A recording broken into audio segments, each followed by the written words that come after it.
Hello hi dears, എല്ലാവർക്കും പുതിയൊരു വീഡിയോയിലേക്ക് സ്വാഗതം. ഇന്ന് യൂട്യൂബിൽ ലക്ഷങ്ങൾ വ്യൂസ് കിട്ടിയ ഒരു അടിപൊളി ചിക്കൻ ബിരിയാണിയുടെ റെസിപ്പിയാണ്. നോൺ വെജീസിൽ ചിക്കൻ ബിരിയാണി ഇഷ്ടമില്ലാത്തവർ ഉണ്ടാകുമോ? ആദ്യത കുറവാണല്ലേ. അപ്പോൾ ചിക്കൻ ബിരിയാണി അത് കഴിക്കുന്നവർക്ക്, ചിക്കനും ബിരിയാണിയും ഒക്കെ താല്പര്യമുള്ളവർക്ക് വളരെ ഫേവറേറ്റ് ആയിട്ടുള്ള ഒരു ഡിഷാണ്. അത് കുട്ടികളെന്നോ മുതിർന്നവരെന്നോ ഒന്നുമില്ല, എല്ലാവർക്കും പ്രിയപ്പെട്ട വിഭവം തന്നെയാണ് ചിക്കൻ ബിരിയാണി. ഇന്നത് സർവ്വസാധാരണവുമാണ്. അപ്പോൾ നമുക്ക് അടിപൊളിയായിട്ട് സൂപ്പർ ടേസ്റ്റിൽ ഒരു ചിക്കൻ ബിരിയാണി എങ്ങനെ തയ്യാറാക്കാം എന്ന് നോക്കാം. ഇത് വൈറലായ ഒരു റെസിപ്പിയാണ്. ആ റെസിപ്പി ഞാൻ പല പ്രാവശ്യം ട്രൈ ചെയ്തിട്ടുണ്ട്. ആ റെസിപ്പി തന്നെയാണ് ഇപ്പോൾ ഷെയർ ചെയ്യുന്നത്.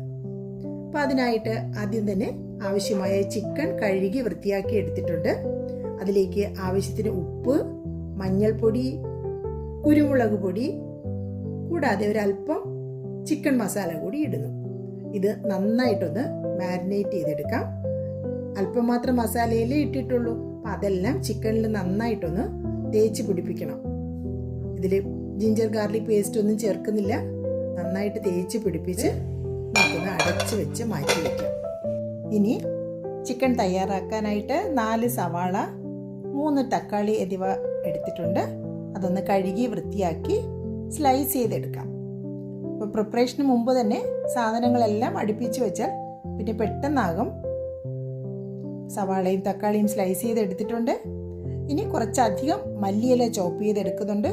കുറച്ച് പുതിനയില, പിന്നെ പച്ചമുളകും കറിവേപ്പിലയും കൂടെ ഒന്ന് ചതച്ചെടുത്തിട്ടുണ്ട്. ഇഞ്ചി പേസ്റ്റ്, വെളുത്തുള്ളി പേസ്റ്റ്. അപ്പോൾ ഇത്രയും സാധനങ്ങളും കൂടി ഒന്ന് റെഡിയാക്കുന്നുണ്ട്. അതവിടെ ഇരിക്കട്ടെ. അത് കൂടാതെ ഒരു 3 സവാള വേറെ എടുക്കുന്നുണ്ട്. ഈ സവാള വളരെ നൈസായിട്ട് തന്നെ സ്ലൈസ് ചെയ്തെടുക്കണം. ഇത് ബിരിയാണിക്ക് ആവശ്യമായ ബിസ്ത തയ്യാറാക്കുന്നതിനാണ്. അപ്പോൾ ഇനി ഒരു ചീനിച്ചട്ടി അടുപ്പത്തേക്ക് വെച്ചിട്ടുണ്ട്. അതിലേക്ക് കുറച്ച് എണ്ണ ഒഴിക്കാം. നെയ്യ് കൂടി ചേർത്ത് വേണമെങ്കിലും ഒഴിക്കാം. എണ്ണ ഒന്ന് ചൂടായി വരുമ്പോൾ അതിലേക്ക് കാഷ്യൂ നട്ട്സ് ഇട്ട് കൊടുക്കാം. അതൊന്ന് മൂത്ത് വരട്ടെ. അതിൽ കൂടെ തന്നെ നമുക്ക് കിസ്മിസും ഇടാം. ഇതിൻ്റെയൊക്കെ അളവ് നമ്മുടെ ആവശ്യാനുസരണം കൂട്ടുകയും കുറയ്ക്കുകയും ഒക്കെ ആകാം. കാഷ്യൂ നട്ട്സൊക്കെ കൂടുതലിട്ടാൽ കഴിക്കാൻ കൂടുതൽ ടേസ്റ്റി ആയിരിക്കും. അപ്പോൾ ഇതൊന്ന് മൂത്ത് കിട്ടിയിട്ടുണ്ട്. നല്ല ഗോൾഡൻ കളറായി. ഇനി നമുക്ക് കോരി മാറ്റാം. ഒരു അരിപ്പയിലേക്ക് കോരുമ്പോൾ അതിൽ എണ്ണ കൂടി ഊർന്ന് കിട്ടും. അതിനാണ് ഇങ്ങനെ ചെയ്യുന്നത്. അപ്പോൾ ഇതെല്ലാം കോരി മാറ്റി ഒരു പാത്രത്തിലേക്ക് ഇടാം.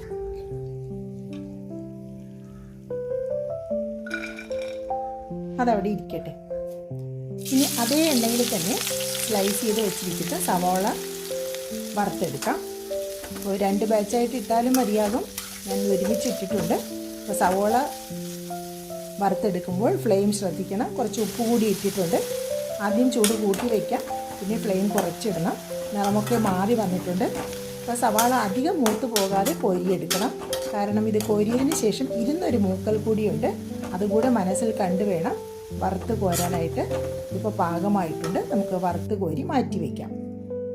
ഇനി ഈ സമയം നമുക്ക് ചോറിനുള്ള കാര്യം കൂടി റെഡിയാക്കാം. ഞാൻ അളവ് കപ്പിന് 1.5 കപ്പ് കൈമ റൈസാണ് എടുത്തിരിക്കുന്നത്. അപ്പോൾ അതൊരു സ്റ്റീൽ കപ്പിലേക്ക് എടുത്തിട്ടുണ്ട്. വെള്ളം എടുക്കുമ്പോൾ അളവ് പാകമാകാൻ വേണ്ടിയാണ് അത് സ്റ്റീൽ കപ്പിലോട്ട് എടുത്തത്. 1.5 കപ്പ് റൈസ് എടുത്തിട്ടുണ്ട്. അതിനെ ഒന്ന് കഴുകി വൃത്തിയാക്കി എടുക്കാം. കഴുകി വൃത്തിയാക്കി ഊറ്റി വെച്ചിരിക്കുന്ന അരി ഇനി പാത്രത്തിലേക്ക്, തയ്യാറാക്കുന്ന പാത്രത്തിലേക്ക് ഇട്ടു. അപ്പോൾ അവിടെ എനിക്ക് കുറച്ച് വീഡിയോ മിസ്സിംഗ് ആണ്. പാത്രത്തിൽ ഞാൻ ആദ്യം എണ്ണ ഒഴിച്ചു, എണ്ണയും നെയ്യും ഒഴിച്ചു. അതിലേക്ക് ഹോൾ സ്പൈസസ് ഇട്ടു. പട്ട, ഗ്രാമ്പൂ, ഏലയ്ക്ക, ബേ ലീഫ്, ഇങ്ങനെ ഹോൾ സ്പൈസസ് എല്ലാം ഇട്ട് ഒന്ന് വഴറ്റി. പിന്നെ ഊറ്റി വെച്ചിരുന്ന അരി കൂടി ഒന്ന് വഴറ്റിയതിന് ശേഷമാണ് വെള്ളം ഒഴിക്കുന്നത്. ഇപ്പോൾ ചൂടുവെള്ളമാണ് ഒഴിച്ചത്. എടുത്ത സ്റ്റീൽ കപ്പിന് 2 കപ്പ് വെള്ളം ഒഴിച്ചു. അപ്പോൾ സ്റ്റീൽ കപ്പിന് 1 കപ്പായിരുന്നു, മെഷറിംഗ് കപ്പിന് 1.5 കപ്പ്. അതുകൊണ്ട് ആ കപ്പിന് 2 കപ്പ്, അരിയുടെ ഇരട്ടി വെള്ളം ഒഴിച്ചു. അതിലേക്ക് 2 പച്ചമുളക് കീറിയത്, 1/2 ചെറുനാരങ്ങ പിഴിഞ്ഞ് അതിൻ്റെ നീര് കൂടി ഒഴിക്കുന്നുണ്ട്. കുറച്ച് മല്ലിയില കൂടി ഇടാം. ഒന്ന് ഇളക്കി യോജിപ്പിക്കാം.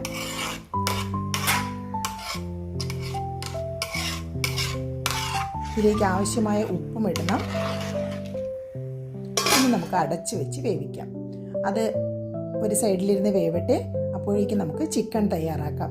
ചിക്കൻ തയ്യാറാക്കാനായിട്ട് ഒരു ഉരുളി വെച്ചിട്ടുണ്ട്. അതിലേക്ക് ഉള്ളി വറുത്ത എണ്ണയുടെ ബാക്കി തന്നെ ഒഴിക്കുന്നുണ്ട്. അതിലേക്ക് ഹോൾ സ്പൈസസ്, പട്ട, ഗ്രാമ്പൂ, ഏലക്ക അതെല്ലാം കുറച്ചിടുന്നു. അത് ചൂടായി വരുമ്പോൾ അതിലേക്ക് സ്ലൈസ് ചെയ്ത് വെച്ചിരിക്കുന്ന സവോള ചേർക്കാം. സവോള ഒന്ന് നന്നായിട്ട് വഴറ്റി യോജിപ്പിക്കണം. ഒന്ന്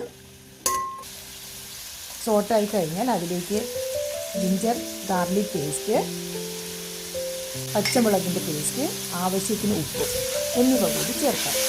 വീണ്ടും നന്നായിട്ടൊന്ന് വഴറ്റി യോജിപ്പിക്കാം. അതെല്ലാം പച്ചമണം മാറി ഒന്ന് സോട്ടായി വരണം. നമുക്ക് വേണമെങ്കിൽ കുറച്ച് നേരം ഒന്ന് അടച്ച് വെച്ച് കുക്ക് ചെയ്യാം. കുറച്ച് നേരം അടച്ച് വെച്ചപ്പോൾ ഉള്ളിയുടെ കളറൊക്കെ ഒന്ന് മാറി ഒന്ന് വഴന്ന് വന്നിട്ടുണ്ട്. ഇനി നമുക്ക് അതിലേക്ക് മാരിനേറ്റ് ചെയ്ത് വെച്ചിരിക്കുന്ന ചിക്കൻ ചേർക്കാം. വീണ്ടും നന്നായിട്ടൊന്ന് ഇളക്കി യോജിപ്പിക്കണം. ഈ ഉള്ളിയും ഇഞ്ചി, ഗാർലിക് ഇതെല്ലാം ചിക്കൻ്റെ എല്ലാ ഭാഗത്തേക്കും ഒന്ന് പിടിക്കണം.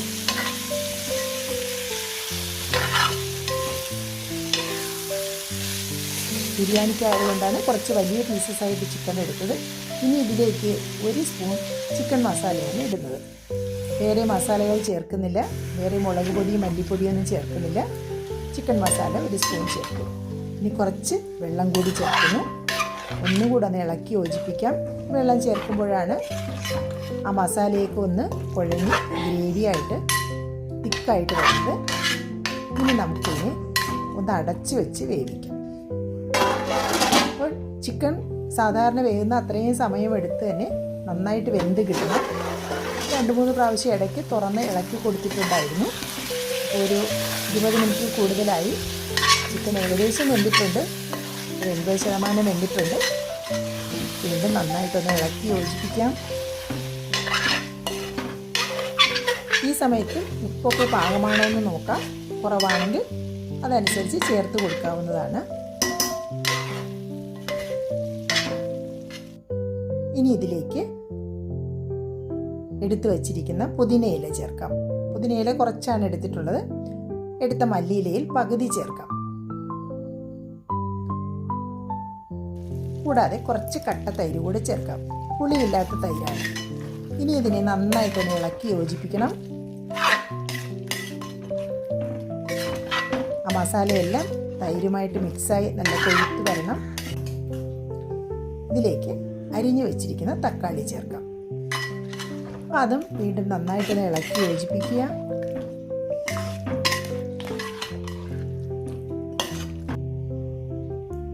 കുറച്ച് നെയ്യ് കൂടി ചേർക്കുന്നുണ്ട്. തക്കാളിയൊക്കെ നെയ്യിൽ കിടന്ന് ഒന്ന് കുക്കായി വരും. വീണ്ടും ഒന്ന് അടച്ച് വെച്ച് ഒന്ന് കുക്ക് ചെയ്യാം. തക്കാളി ഒന്ന് കുക്കായി അതിൻ്റെ വെള്ളമൊക്കെ ഒന്ന് ഇറങ്ങാനുണ്ട്. അപ്പോൾ അത് റെഡി ആയിട്ടുണ്ട്. ഇനി വീണ്ടും ഇളക്കി യോജിപ്പിക്കാം. ഇളക്കൽ ഇതിനൊരു പ്രധാനമാണ്. അത് നമുക്ക് വിട്ടുകളയാൻ പറ്റുന്നൊരു കാര്യമല്ല. ഇനി ഇതിലേക്ക് നമ്മൾ തയ്യാറാക്കി വെച്ചിരിക്കുന്ന ബിസ്തയിൽ നിന്നും കുറച്ച് ചേർക്കാം. ഇതതിൻ്റെ രുചിക്ക് മാറ്റുകൂട്ടുന്ന ഒരു പ്രധാന ഘടകമാണ്.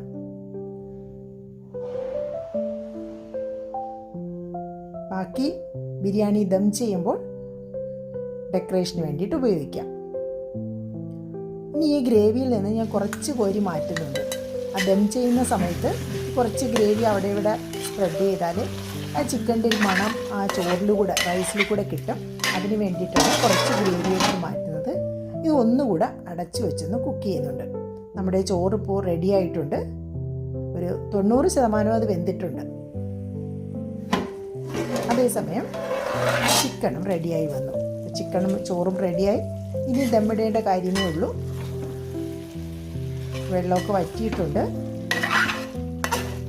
ഈ സമയം നമുക്കൊന്നും കൂടെ അതിൻ്റെ ടേസ്റ്റ് നോക്കാം. ഉപ്പ് ഒക്കെ പാകമാണോ എന്ന് നോക്കി ബാലൻസ് ചെയ്ത് അത് കറക്റ്റ് ചെയ്യണം. ഇനി നമുക്ക് ദം ചെയ്യാം. ഈ ചിക്കനിലേക്ക് ചോറ് ലെയർ ചെയ്ത് കൊടുക്കാം.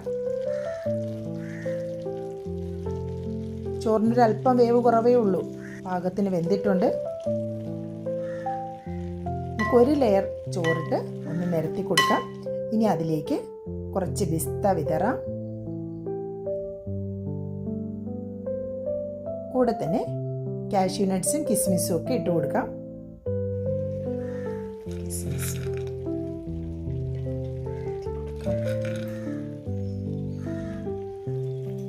കൂടെ മല്ലിയില വിതറാം.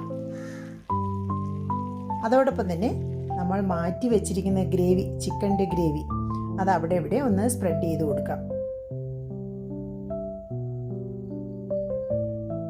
അപ്പോൾ ആ ഒരു ഫ്ലേവർ ആ റൈസിന് കിട്ടും. കൂടെ തന്നെ നെയ്യും. ഇനി ബാക്കിയിരിക്കുന്ന ചോറ് നമുക്കിതിൻ്റെ മുകളിൽ ലെയർ ചെയ്യാം. ബാക്കി ചോറിട്ട് ഒരു ലെയർ കൂടി നന്നായിട്ടിട്ട് അതിനൊന്ന് ചെറുതായിട്ടൊന്ന് തട്ടിപ്പൊത്തി വെക്കുന്നുണ്ട്. കൂടുതൽ പ്രസ് ചെയ്യുന്നില്ല. അതിലേക്കും നേരത്തെ ചെയ്ത അതേ പ്രോസസ്സ് തന്നെയാണ് റിപ്പീറ്റ് ചെയ്യുന്നത്. ആ ഗ്രേവി അവിടെ ഇവിടെ ഒന്ന് സ്പ്രെഡ് ചെയ്യുന്നു. നെയ്യ് തൂകുന്നു. നെയ്യൊക്കെ ആവശ്യാനുസരണം നമ്മുടെ ഇഷ്ടം അനുസരിച്ച്, നമ്മുടെ ഇഷ്ടവും ഹെൽത്തും വീട്ടിലെ ടേസ്റ്റ് ബഡ്സ് എങ്ങനെയാണ് അതൊക്കെ അനുസരിച്ച് നെയ്യ് കൂട്ടുകയും കുറയ്ക്കുകയൊക്കെ ആകാം. പിസ്ത തൂകുന്നു. വറുത്ത് വെച്ചിരിക്കുന്ന കാഷ്യൂ നട്ട്സ്, കിസ്മിസ് അതെല്ലാം സ്പ്രെഡ് ചെയ്യുന്നു. കൂടെ തന്നെ മല്ലിയിലയും. നമ്മൾ ഇതിൻ്റെ സാധനങ്ങളെല്ലാം റെഡിയാക്കി വെച്ചാൽ ഇനി പെട്ടെന്ന് തയ്യാറാക്കാവുന്നതാണ്. ഇതെല്ലാം സ്പ്രെഡ് ചെയ്തിട്ടുണ്ട്. നമുക്ക് അടച്ച് വെച്ച്, ഇതിൽ ഫിറ്റായിരിക്കുന്ന അടപ്പാണ്. അതിൽ നമ്മൾ ഇടികല്ലാണ് വെയിറ്റ് വയ്ക്കുന്നത്. വെയിറ്റ് വെച്ച് ഒരു 10 മിനിറ്റ് ലോ ഫ്ലെയിമിലും പിന്നെ ഒരു 1 മണിക്കൂർ അടപ്പ് തുറക്കാതെ വെച്ചിട്ടുണ്ട്. 1 മണിക്കൂറിന് ശേഷം അടപ്പ് മാറ്റിയിട്ടുള്ള കാഴ്ചയാണിത്. ഇതാ നോക്കൂ, പാകത്തിന് വെന്തിട്ടുണ്ട്.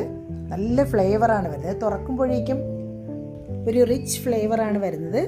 കഴിക്കാനായിട്ട് കൊതിയൂറും ഫ്ലേവർ. നമുക്കതിൻ്റെ പ്ലേറ്റിംഗ് ചെയ്യാം. ഒരു സലാഡും അച്ചാറും ഒരു മുട്ട കൂടി ആയിക്കോട്ടെ. പിന്നെ നമ്മുടെ ഒഴിവാക്കാനാവാത്ത പപ്പടവും. നിങ്ങളും ഇതുപോലെ തന്നെ തയ്യാറാക്കി നോക്കൂ. ഒരിക്കലും ഫ്ലോപ്പ് ആവില്ല. വളരെ ടേസ്റ്റി ആയിട്ടുള്ള restaurant style biryani, chicken biryani നിങ്ങൾക്കും തയ്യാറാക്കാം. തയ്യാറാക്കി വീട്ടുകാർക്ക് കൊടുക്കൂ, സന്തോഷിപ്പിക്കൂ, നിങ്ങളുടെ ഫീഡ്ബാക്ക്സ് അറിയിക്കൂ. വീഡിയോ ഇഷ്ടമായാൽ ലൈക്ക് ചെയ്യാനും ഷെയർ ചെയ്യാനും കമൻറ്റ് ചെയ്യാനും മറക്കരുതേ കൂട്ടരെ. Thank you all for watching. Stay blessed. See you.